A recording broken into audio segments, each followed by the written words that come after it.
Hello, welcome to this brief video. It's going to take us through the self-evaluation questionnaires that I've designed for the senior leadership teams with regards to their existing implementation of the Welsh Bacc and their progress that they've made, I guess, over the last 12 months since we last asked them about their progress.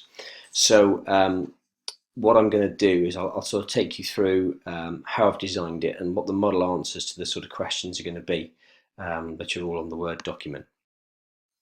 So what we've done very simply here, in terms of the judgment, we've based it on the ESTIN criteria here that we're using in the AS: limited progress, satisfactory, strong or very good progress in terms of self-evaluation. And you'll recognise the wording in the two boxes here as well. So if we take it a question at a time, basically the rationale here was that the idea was that we were going to look at the key issues that we felt were the most significant in terms of being successful with the delivery of the Bacc. So the first question here is, are effective line management arrangements in place for the Welsh Bacc department? And what really we're getting at here is it's important. I think if we look at the exemplar answer that I've written up here, we expect there to be a senior leadership team link for the Welsh Bacc to support the introduction of new qualification, ensure that tracking and monitoring assessment measures are in place. But I think crucially as well, the Welsh Bacc department needs to be seen as a department within its own right, and have the same opportunities that would be afforded to other departments in the school, especially given its primacy now going forwards with performance measures. So we would expect them to have scheduled department meetings with an opportunity for the Welsh Bacc coordinator to get together with all the staff, because we know that in many schools there are tens of staff that deliver the Bacc, and it's very difficult to coordinate that work. Unlike it would perhaps be with a core or even non-core department where we've got perhaps 6 to 12 practitioners who are contributing. There may be many more for the Welsh Bacc, depending on how this has been sort of arranged across the school.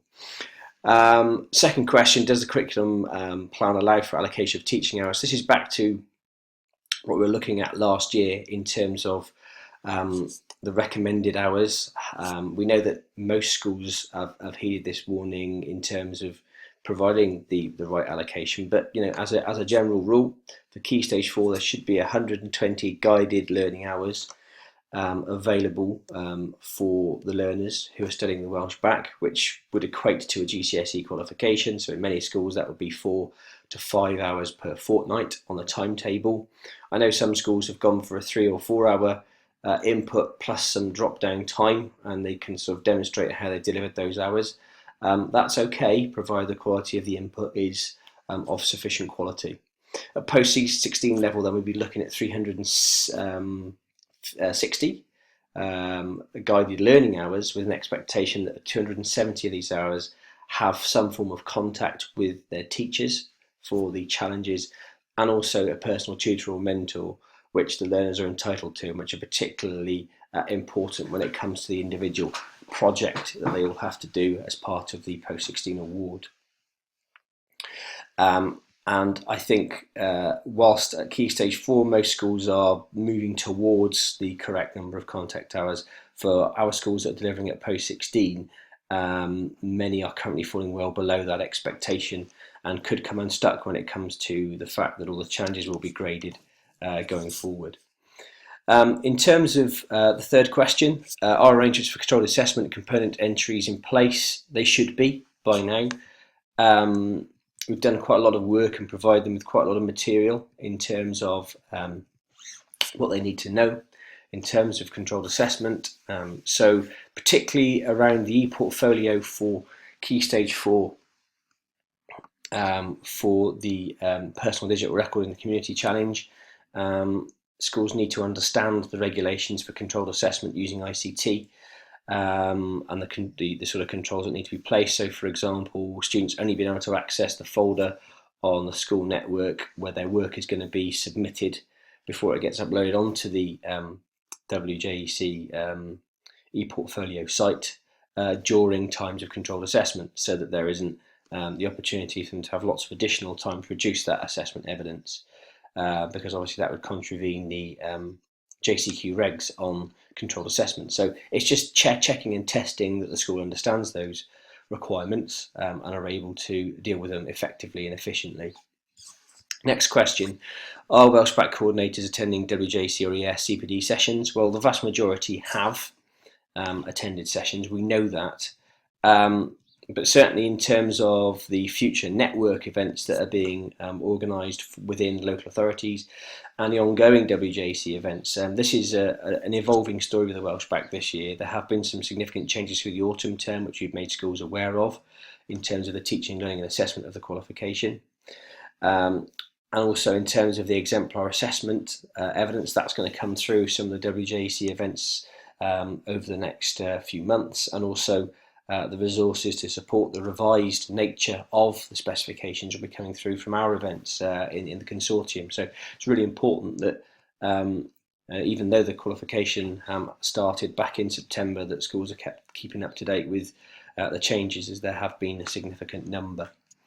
The next question, is there a system in place to track learners' progress? Well, we wouldn't expect the tracking to be any different to a GCSE qualification or post-16 qualification, depending on which level the schools are working with the students. We've designed an exemplar for Key Stage 4, which we created on an Excel spreadsheet and sent out to all schools, so that's been provided. We're going to do another one now for post-16, so that can be done for schools that haven't got this in place. And I suspect, because previously the Welsh Bacc was more a pass-fail, the tracking's been more about have the learners submitted their skills portfolios for their essential skills and have they completed the projects, whereas now it needs to be, are they progressing relative to the grades that we would expect them to achieve, relative to FFT and so on. So there's going to have to be a mindset shift for the Welsh Bacc coordinator. We need to make sure that the schools leadership teams are cognizant of that, and things have been put in place to support it. The next question, have the school provided an induction programme support for non-specialist Welsh Bacc practitioners? Because there is no such thing as a Welsh Bacc specialist, it's important that the Welsh Bacc coordinator, or whoever is leading on the qualification in school, has the opportunity to speak to the non-specialist staff throughout the department to ensure that they are aware of the pedagogical requirements, they're aware of the new assessment processes, the controls and how that should be run. It's a big shift in the way this qualification is delivered, and I think some kind of induction program is essential. And perhaps what leaders can do to facilitate that is to provide the time for those things to happen. In terms of the next question, is the school developing mini challenges at Key Stage 3 to support learners' understanding?